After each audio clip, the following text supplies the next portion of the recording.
Some viewers may find this disturbing. Viewer discretion is advised.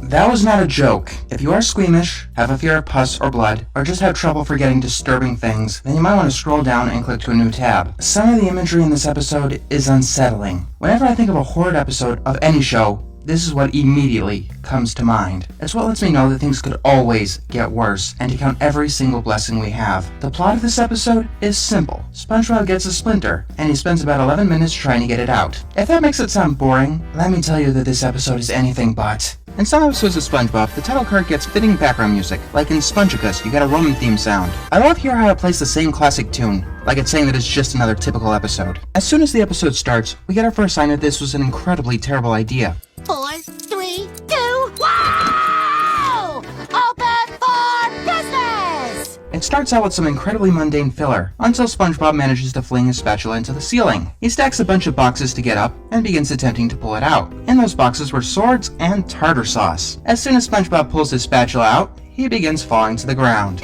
I guess this is it! Yeah, I wish. It turns out that he gets saved by dumb luck. And by dumb luck, he trips over some of the tartar sauce and gets the titular splinter jammed into his finger in slow motion. We can see that it goes in pretty damn deep. Then SpongeBob starts trying to pull it out, and we see him cringe as he does it. Conch-shell manatees, this is painful!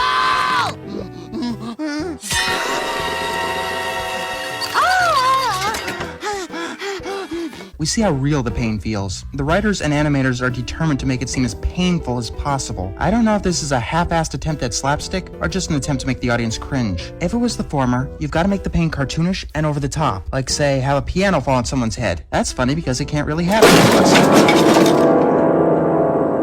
Most of us have had splinters, and some of us have had splinters we couldn't get out. So yeah, we can feel this pain. So eventually, SpongeBob tries to pull it off with his teeth and ends up ripping his skull out. And that convinces him to leave the splinter in. With the splinter getting in the way, SpongeBob ties the spatula to his nose, and that ends up annoying Squidward. Some cliches never do die. And then Squidward sees the splinter. SpongeBob shows it to him, and some of the pus drips on his face. I got this really bad splinter, you see, and I couldn't hold the spatula with my hand. Are you grossed out yet?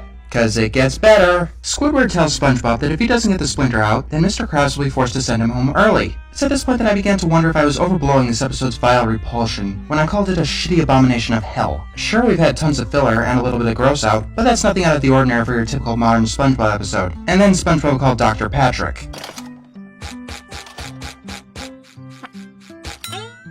Patrick? Yeah? Thank goodness you're there. I got a splinter in my thumb and... I see. Well, I'm pretty booked today, but I think I can fit you in. Thanks, Patrick. So, enter Dr. Patrick. He starts out by chewing on SpongeBob's foot, in grotesque detail. Okay, writers, no one wants to see your sick, unfunny, and uninteresting foot fetish. When SpongeBob tells Patrick this, he gets upset. So to calm him down, SpongeBob decides to do whatever Dr. Patrick says without objection. This is your last chance. If you have an aversion to gross out, you will want it back out now.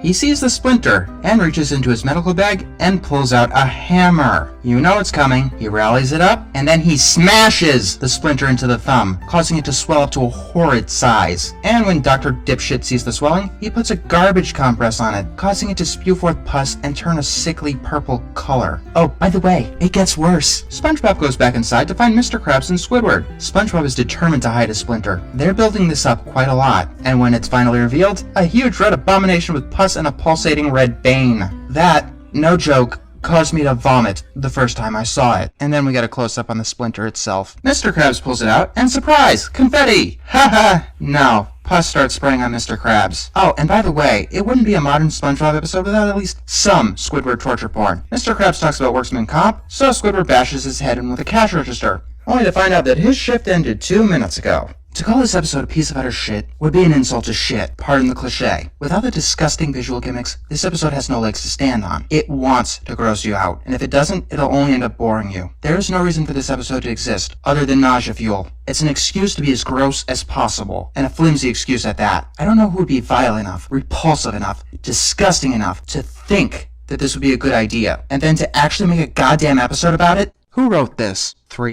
This episode had 3 writers. How Is that possible? How did 3 professional-level writers come forth with this crap when a 5-year-old would know better and throw it in the trash? These 3 do not deserve to have jobs. They deserve to be fired immediately and blacklisted. There's putting no effort into something, and then there's putting effort into making something as utterly horrible as possible. Believe me when I say that I know how bad things can get. To answer your question, no. Putting your hoof down is not worse than the Splinter. Putting your hoof down is a concept that could have worked in some form of reality. Fuck no. It's just the first one I usually think of when I think of a bad episode. It probably wouldn't even hit the top 10.